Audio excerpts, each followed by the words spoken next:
Sejam bem-vindos e bem-vindas, queridos e amados alunos do curso Mater Dei de Teologia Bíblico-Doutrinal. Nós hoje vamos continuar com a quinta aula, 13º módulo, e hoje nós começaremos a primeira parte sobre as heresias. Para tanto, vamos pedir a Deus que nos ajude, nos ilumine, nos dê o dom do entendimento, o dom da ciência e o dom da vivência para que nós possamos viver aquilo que nós aprendemos. Em nome do Pai, do Filho e do Espírito Santo. Amém. Senhor Deus, fazei que nós, vossos filhos, que buscamos conhecer mais os vossos ensinamentos, cresçamos na nossa fé e no vosso conhecimento, para que possamos adorar-vos e amar-vos como vós mereceis. Por nosso Senhor Jesus Cristo, vosso Filho, na unidade do Espírito Santo. Amém. Em nome do Pai, do Filho e do Espírito Santo. Amém. Nessa primeira aula nós vamos então falar sobre as heresias, uma introdução geral, quais são as definições no Catecismo da Igreja, as considerações gerais e entrarmos nas grandes heresias da história. Todo esse nosso curso está em nossa apostila, onde todos poderão aprofundar de uma maneira melhor. Então, antes de mais nada, vamos ver a questão da etimologia, ou seja, a origem da palavra heresia. E qual o conceito desta palavra heresia? Bem, heresia é uma palavra que vem do latim heresis, com H, que por sua vez vem do grego airesis, que significa escolha, opção. Então a heresia na etimologia significa escolha, opção. O que é? É a doutrina ou linha de pensamento contrária ou diferente de um credo ou sistema de um ou mais credos religiosos que pressuponham um sistema doutrinal organizado ou ortodoxo. Então, heresia, digamos assim, é uma doutrina ou linha de pensamento contrário a uma outra doutrina que se tem como ortodoxa. A palavra pode referir-se também a qualquer deturpação de sistemas filosóficos instituídos, de ideologias, políticas, paradigmas científicos, movimentos artísticos ou outros. A quem funda uma heresia dá-se o nome de heresiarca, ou seja, o fundador de uma determinada heresia, fundador ou propagador ou idealizador de tal heresia. Qual a definição que a Igreja dá no Catecismo sobre a heresia? Bem, diz o Catecismo, no parágrafo 2089, o seguinte: o que é heresia? Incredulidade é de negligenciar uma verdade revelada. Então existe uma verdade revelada que é negligenciada, ou a voluntária recusa em dar assentimento de fé a uma verdade revelada. Então existe uma verdade revelada e eu me recuso a dar credibilidade a ela, a assentar a minha fé a essa verdade revelada. Heresia, portanto, é a negação, após o batismo, de algumas verdades que devem ser acreditadas com fé divina e católica, ou igualmente uma obstinada dúvida com relação às mesmas. Já a apostasia é o total repúdio à fé cristã. Cisma é o ato de recusar-se a submeter-se ao Romano Pontífice ou a comunhão com os membros da Igreja sujeitos a ele. Então são três coisas aqui colocadas nesse parágrafo 2089. A questão da heresia, a questão da apostasia, a questão da cisma. Vamos fazer agora umas considerações gerais. Para ser culpado de heresia, uma pessoa deve estar obstinada. O que é isso? Incorrigível, obcecada no erro. Uma pessoa que está aberta à correção ou que simplesmente não tem consciência do que ela está dizendo é contrário ao ensinamento da Igreja. Não pode ser considerada como herética. Então, a diferença entre uma pessoa herética e uma pessoa ignorante é que a pessoa herética, ela é obstinada no erro. Ela sabe que existe uma doutrina que diz tal, que confirma tal revelação de fé, mas ela é obstinada, é obcecada, ela é incorrigível em relação àquela verdade. Ela não aceita, ela é contrária. A dúvida ou negação envolvida na heresia deve ser pós-batismal. Então, a pessoa para ser herege tem que ser pós o batismo. Para ser acusado de heresia, uma pessoa deve ser, antes de tudo, um batizado. Se ela não for batizada, ela não é herege. Isso significa que aqueles movimentos que surgiram da divisão do cristianismo, ou que foram influenciados por ele, mas que não administram o batismo, ou que não batizam validamente, não podem ser considerados heresias, mas apenas religiões separadas. E esses exemplos incluem os muçulmanos que não possuem batismos e testemunhas de Jeová que não batizam validamente. E, finalmente, a dúvida ou negação envolvidos na heresia devem estar relacionados a uma matéria que deve ser crida com fé católica e divina. Em outras palavras, uma coisa que tenha sido definida solenemente pela Igreja como verdade divinamente revelada. Por exemplo, tratado ou a verdade sobre a Santíssima Trindade, sobre a encarnação, a presença real de Cristo na Eucaristia, o sacrifício da missa, a infalibilidade papal, a Imaculada Conceição e a Assunção de Nossa Senhora. São exemplos disso. É especialmente importante saber distinguir heresia de cisma e apostasia. Heresia é uma coisa, apostasia é outra e cisma é outra. No cisma, uma pessoa ou grupo se separa da Igreja Católica sem repudiar nenhuma doutrina definida. Já na apostasia, uma pessoa repudia totalmente a fé cristã e não mais se considera cristã. É interessante notar como, de uma forma ou outra, a imensa maioria destas heresias permanece. Quais são as grandes heresias históricas na ordem histórica? Então nós vamos falar, nesse nosso curso, sobre as grandes heresias em ordem histórica. Tudo bem?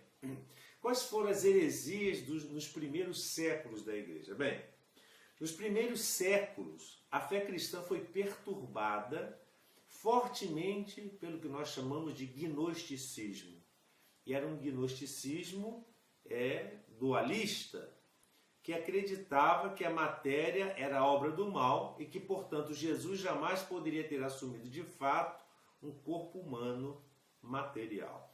Então, o gnosticismo é uma palavra que vem do grego gnosis, que quer dizer conhecimento. O gnosticismo é aquela doutrina, ou seja, etimologicamente falando, é aquela corrente que se autoproclamou de conhecimento. O gnóstico é uma pessoa que tem conhecimento. Essa corrente do gnosticismo, que é uma visão dualista, e diz que tudo que é espiritual é bom e tudo que é material ou matéria é ruim, afirma que Jesus jamais, por ser perfeito e Deus, jamais assumiria um corpo material.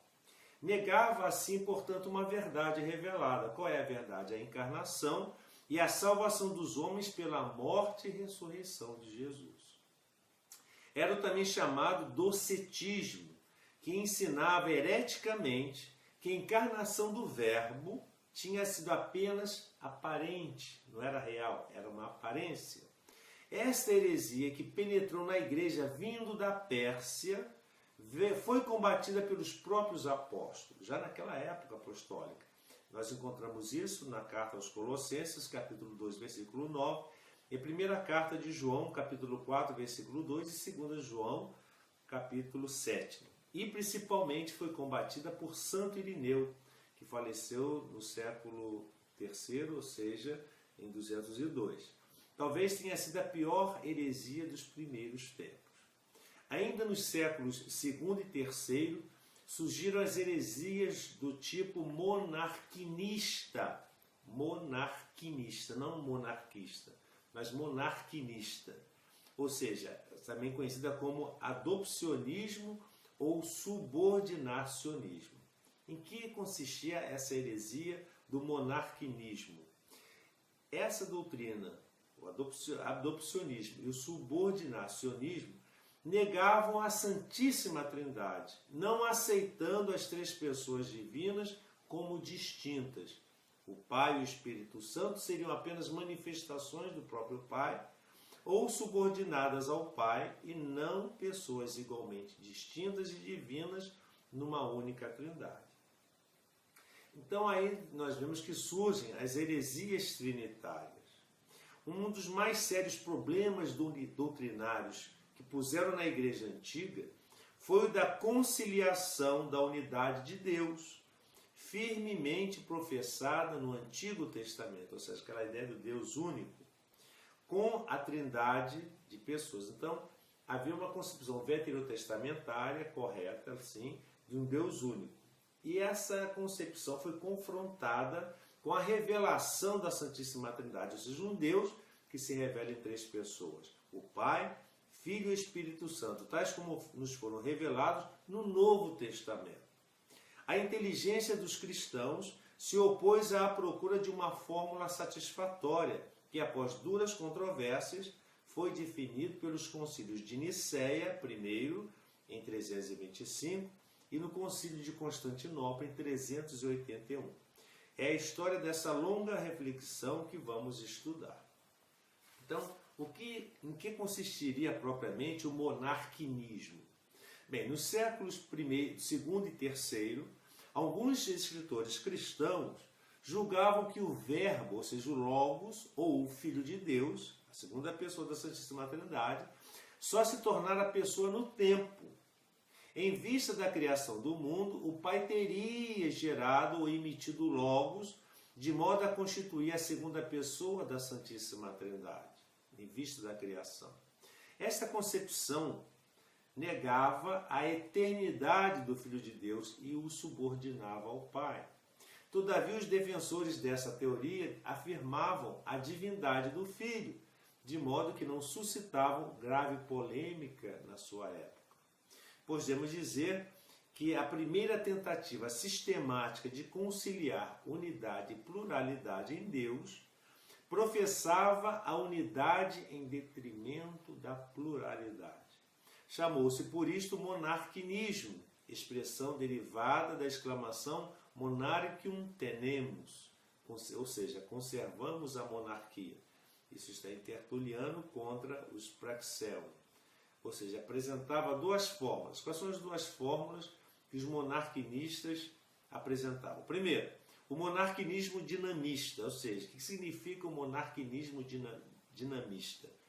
O monarquinismo dinamista afirmou que Jesus era mero homem, o qual no momento do batismo terá sido revestido de poder, ou seja, dinamis, divino, o poder divino, daí dinamista. Foi, portanto, um homem adotado por Deus como filho, com intensidade especial. Já o fundador desta ideia, dessa corrente, foi Teódoto de Bizâncio, cristão de notável cultura grega, e que o Papa São Vítor o excomungou no ano 190. Os seus discípulos, Aclespiódoto e Teódoto, o jovem, quiseram organizar uma comunidade própria, para o qual nomearam um bispo chamado Natal. Este foi o primeiro antipapa, o qual, arrependido, tornou-se ao seio da igreja. Tal corrente, ou seja, o monarquinismo dinamista, teve como representante na pessoa de Paulo de Samosata, homem ambicioso. Este via Jesus, esse tal Paulo, via em Jesus um mero homem, no qual terá habitado como um templo o Logos, ou a sabedoria de Deus, que em escala menor habitava em Moisés e nos profetas. Um concílio, portanto, regional, reunido em Antioquia, excomungou esse Paulo em 268.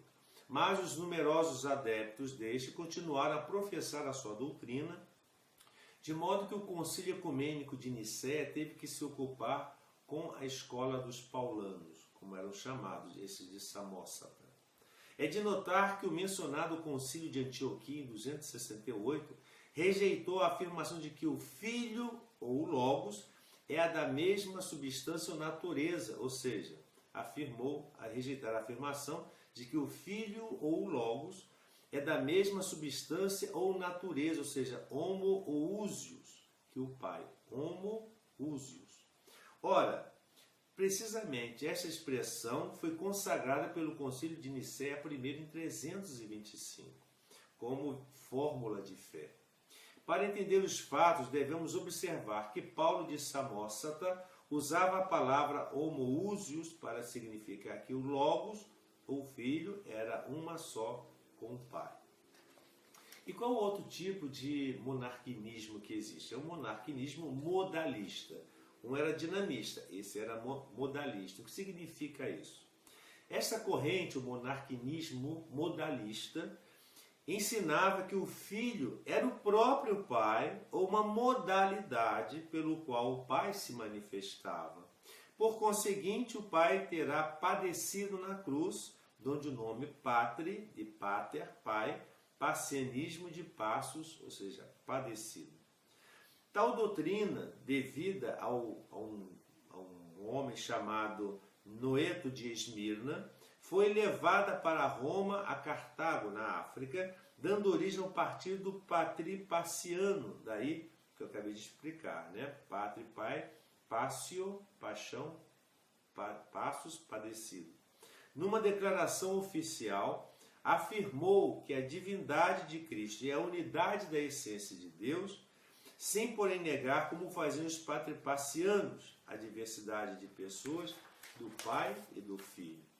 O modalismo, esse monarquinismo modalista, foi estendido por Sabélio em Roma ao Espírito Santo também. Então não era só entre o Pai e o Filho, mas também estendido por Sabélio ao Espírito Santo.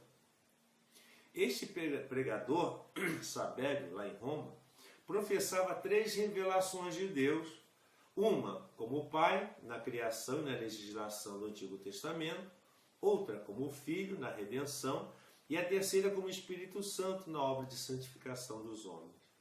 Designava cada uma dessas manifestações como prosopon, palavra grega que significa originariamente máscara ou papel de ator no teatro, prosopon. Visto que, posteriormente, prosopon significou também pessoa. A doutrina de Sabélio tornou-se ambígua e conquistou muitos adeptos que de boa fé lhe aderiram sem querer negar a trindade das pessoas em Deus. Como se pode ver, o grande problema consistia em afirmar a trindade de Deus, ou seja, a trindade de pessoas em Deus, sem cair no triteísmo, ou sem professar 3 deuses. Não são três deuses, é um Deus em 3 pessoas. A controvérsia havia de arder por todo o século IV, envolvendo todas as camadas da população, desde o imperador até o mais simples fiel. A ingerência do poder imperial, que desde 313 era simpático ao cristianismo, contribuiu para tornar difíceis e penosas essas discussões teológicas. Elas assumiam um tanto um caráter direto ou indiretamente político. A problemática suscitou na Igreja os esforços de numerosos santos e doutores, que com os seus talentos intelectuais e sua vida colaboraram decisivamente para a reta formulação da fé cristã. O período áureo da literatura cristã está precisamente ligado às disputas teológicas. Agora nós vamos estudar as controvérsias do século IV. Nós vamos agora estudar o arianismo e o semi-arianismo. O que seria isso? Vamos lá. Rejeitando o monarquinismo dinamista e modalista, a Igreja afirmava sua fé em Cristo, pessoa divina e distinta do Pai. Todavia, não estava explicada a maneira como se relacionam entre si o Filho e o Pai. No século IV, muitos admitiram a divindade do Filho, subordinando-o, porém, ao Pai, donde resultou a tese do subordinacionismo, que teve em Ario de Alexandria o seu principal arauto. Então, em que consiste o arianismo? Bem, o presbítero Ario ou Ário de Alexandria foi mais longe do que os pensadores anteriores. Ele afirmava que o Filho é criatura do Pai, a primeira e mais digna de todas, destinada a ser instrumentos para a criação de outros seres. Em virtude da sua perfeição, o Filho, ou Logos, poderia ser chamado Filho de Deus, como reza a tradição. O bispo Alexandre de Alexandria reuniu um sínodo local, contando cerca de 100 bispos, que condenaram a doutrina de Ario e de seus seguidores no ano de 318. A decisão foi comunicada a outros bispos, inclusive ao Papa São Silvestre. Ario, porém, conseguiu novos defensores para a sua causa, e que tornou mais árdua a controvérsia. Diante dos fatos, o imperador Constantino, que em 324 vencera Licínio, tornando-se único senhor do império, resolveu intervir. Tinha como assessor teológico o santo bispo Ósio de Córdoba, da Espanha, que Constantino enviou a Alexandria para aproximar Ario do bispo Alexandre. A missão, porém, fracassou.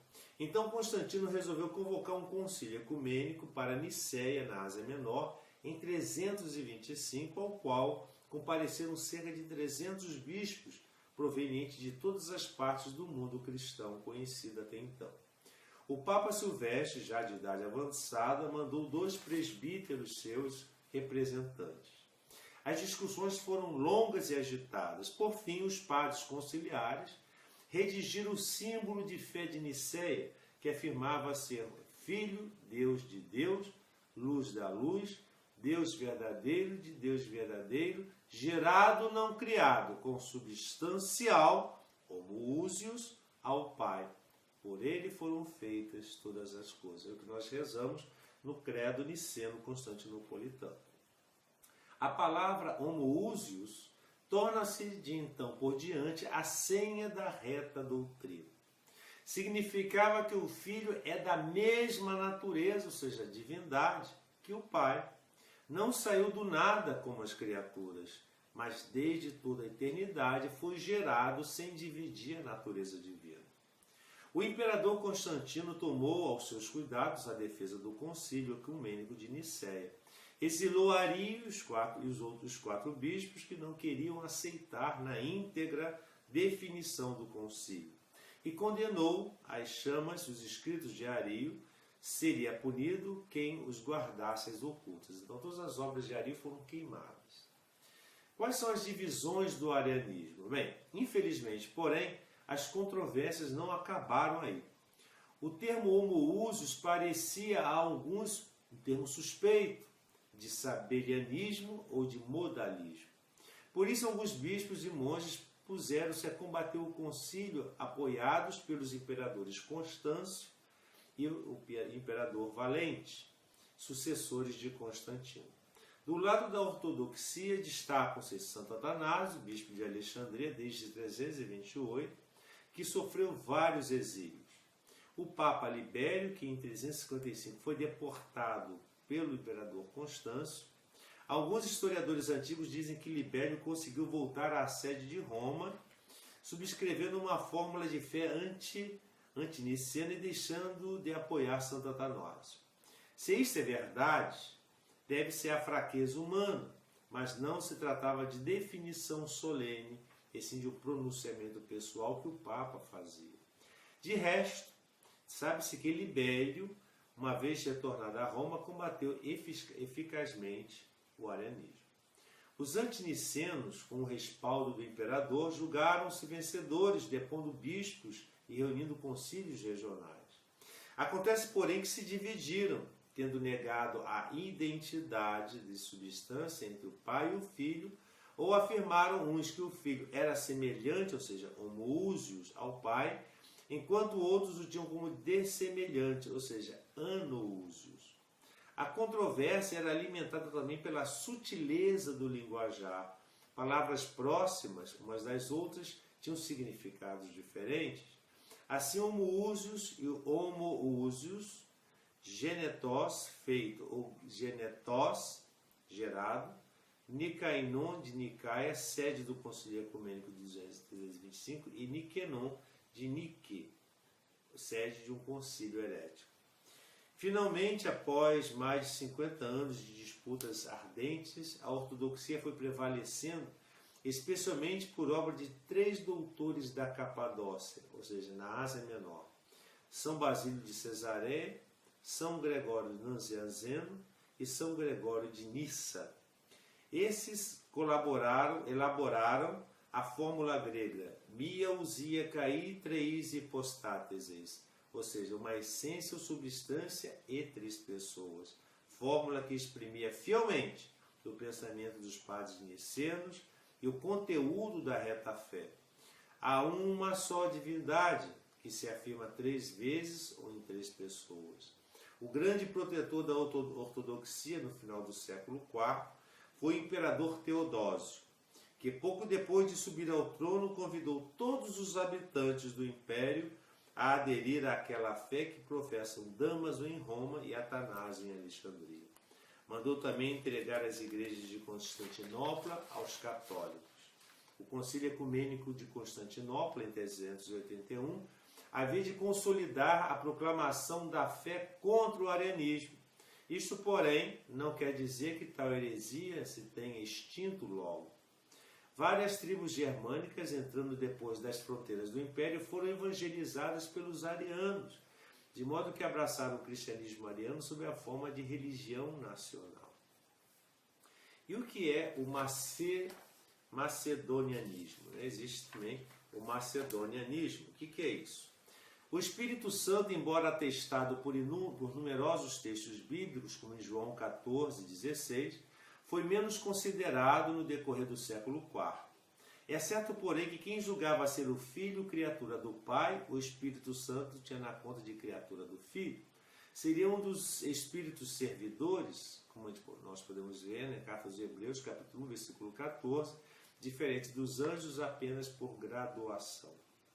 Santo Atanásio, ao combater o arianismo, defendia também a divindade e a consubstancialidade do Espírito Santo. Por isso, um sínodo de Alexandria, em 362, reconheceu a divindade do Espírito Santo. Isto, porém, não bastou para dissipar os erros. Macedônio, bispo ariano de Constantinopla, deposto em 360, era ferrenho adversário da divindade do Espírito Santo, reunindo em torno de si bom número de discípulos, que se chamavam macedonianos ou pneumatômacos. Pneuma quer dizer espírito, macomai, combater, ou seja, aqueles que combatiam o espírito. Vários sínodos rejeitaram a doutrina de Macedônio. O mesmo foi feito pelos padres capadócios. Mas o pronunciamento definitivo se deve ao Concílio de Constantinopla I, realizado em 381. 150 padres ortodoxos, depois do afastamento de 36 macedonianos, condenaram o macedonianismo e, para explicitar claramente a fé ortodoxa, retomaram o artigo 32 do símbolo do Ceniceno, que rezava apenas: cremos no Espírito Santo. Foram-lhe acrescentadas as palavras: Senhor e fonte da vida, que procede do Pai, adorado e glorificado juntamente com o Pai e o Filho, e falou pelos profetas. Assim teve origem o sínodo, o símbolo de fé niceno-constantinopolitano, que refuta tanto a heresia ariana quanto a de Macedônia. Restava, porém, dirimir ainda uma dúvida. Se o Espírito Santo procede do Pai, como se relaciona com o Filho? A resposta foi diversa no Oriente e no Ocidente. Todavia, a diversidade consiste mais na formulação do que na própria doutrina. Os gregos, desde o século IV, afirmaram que o Espírito procede do Pai através do Filho, ao passo que os latinos ensinam que procede do Pai e do Filho, filioque. Na Espanha, o filioque foi inserido no credo niceno-constantinopolitano em 589 e oficialmente recitado, passando depois para outras regiões de língua latina. Os gregos se recusam a aceitar tal inserção, que se tornou pomo de discórdia nos séculos IX ao século XI. Atualmente, as dificuldades vão sendo superadas, pois em última instância se trata mais de palavras do que de conteúdo. Agora nós vamos passar para as heresias cristológicas, ou seja, as heresias que estão relacionadas à pessoa de Jesus.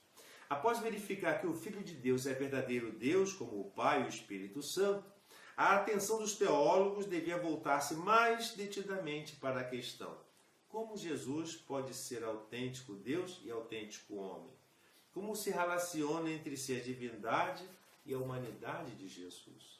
A resposta a essas perguntas exigiu grande esforço por parte dos teólogos estudiosos, que a formularam em 4 etapas. Primeiro, a fase apolinarista, a fase nestoriana, a fase monofisita e a fase monotelita. Seguir, vamos estudar cada uma dessas fases. O que é o apolinarianismo? Em plena controvérsia ariana, o bispo Apolinário de Laodiceia, ou seja, na Síria, entre 310 e 390, mostrava-se fervoroso defensor do credo niceno contra os arianos, mas afirmava que em Cristo a natureza humana carecia de alma humana. Tomava ao pé da letra, as palavras de São João, capítulo 1, versículo 14. O Logos se fez carne. Entendendo carne no sentido estrito, com exclusão da alma. O Logos de Deus faria as vezes da alma humana em Jesus, isto é, seria responsável pelas funções vitais da natureza humana assumida pelo Logos. Os argumentos em favor desta tese eram os seguintes: duas naturezas completas, a divindade e a humanidade, não pode tornar-se um ser único. Se Jesus as tivesse, ele teria duas pessoas ou dois eus, o que seria monstruoso. Além disso, dizia que onde há um homem completo, há também o pecado.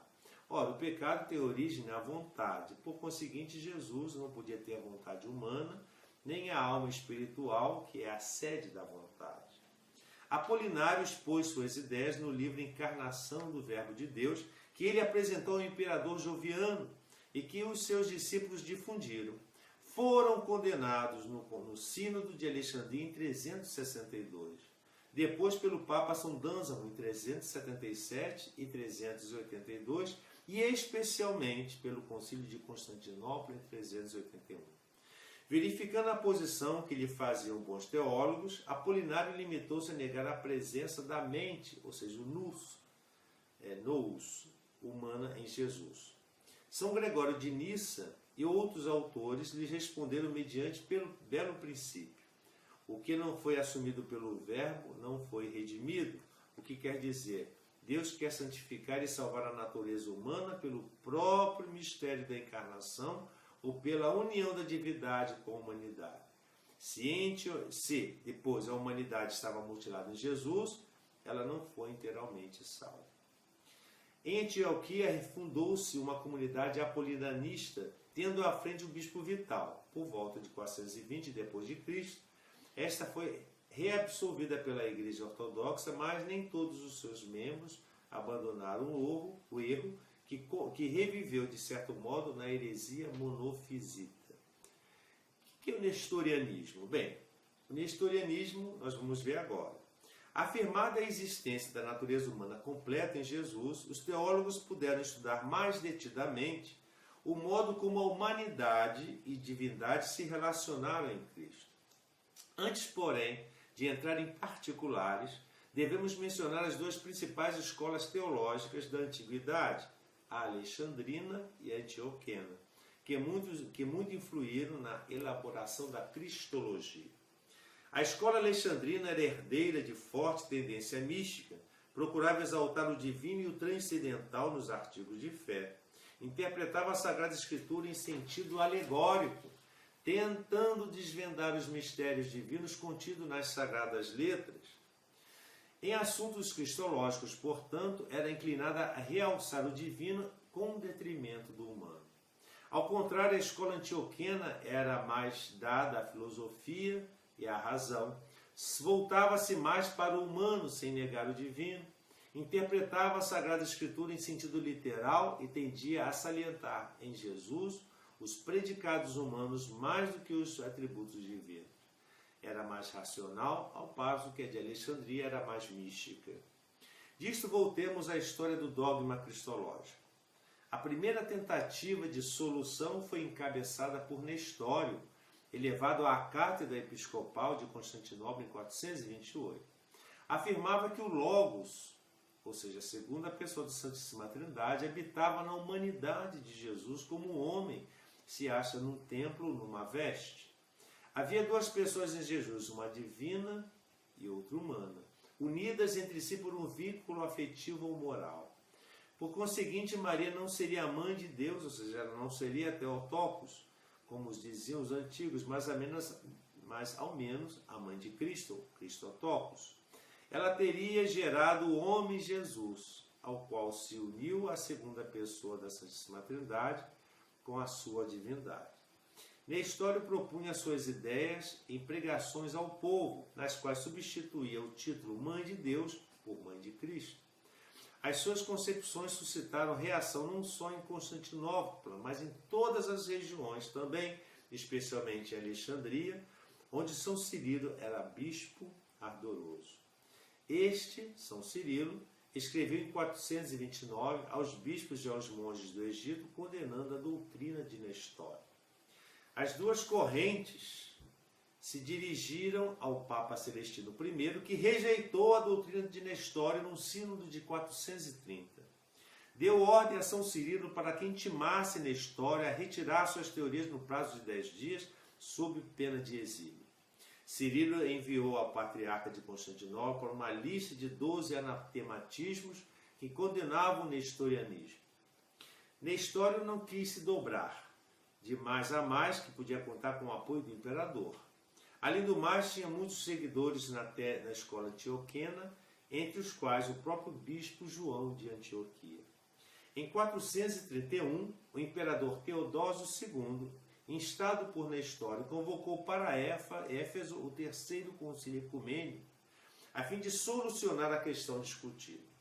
São Cirilo, como representante do Papa Celestino I, abriu a Assembleia diante de 153 bispos.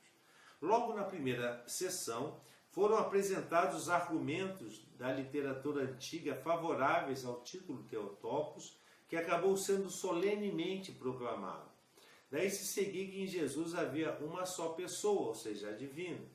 Maria se tornara mãe de Deus pelo fato de que Jesus havia uma só pessoa, a divina.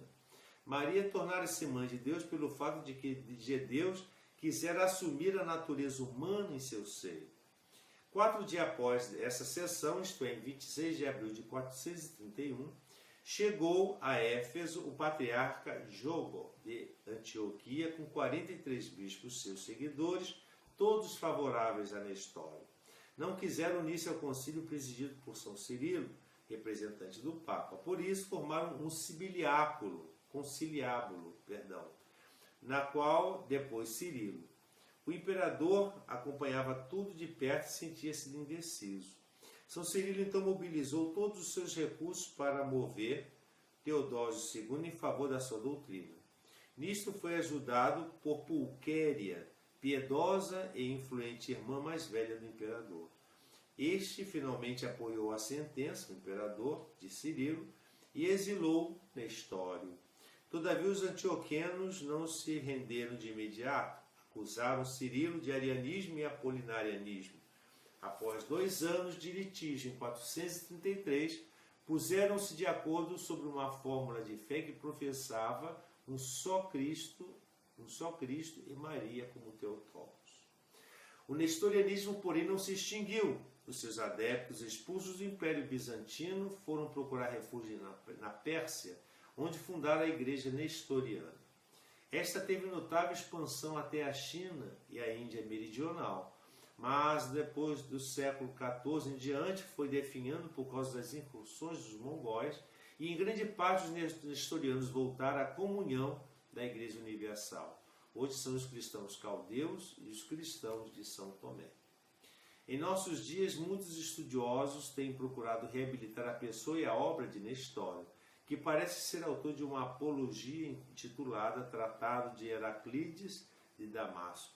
Pode-se crer que tenha tido uma reta intenção, mas certamente sustentou posições errôneas por se ter apegado demasiadamente à escola antioquena. E assim então nós terminamos essa primeira parte do estudo das heresias e nos primeiros séculos da Igreja. E depois nós vamos, na aula seguinte, dar continuidade a essa questão das heresias, que são em 3 blocos, que vai até a aula 7ª. Então, que o Senhor nos abençoe, guarde-nos todo mal, nos conduza à vida eterna.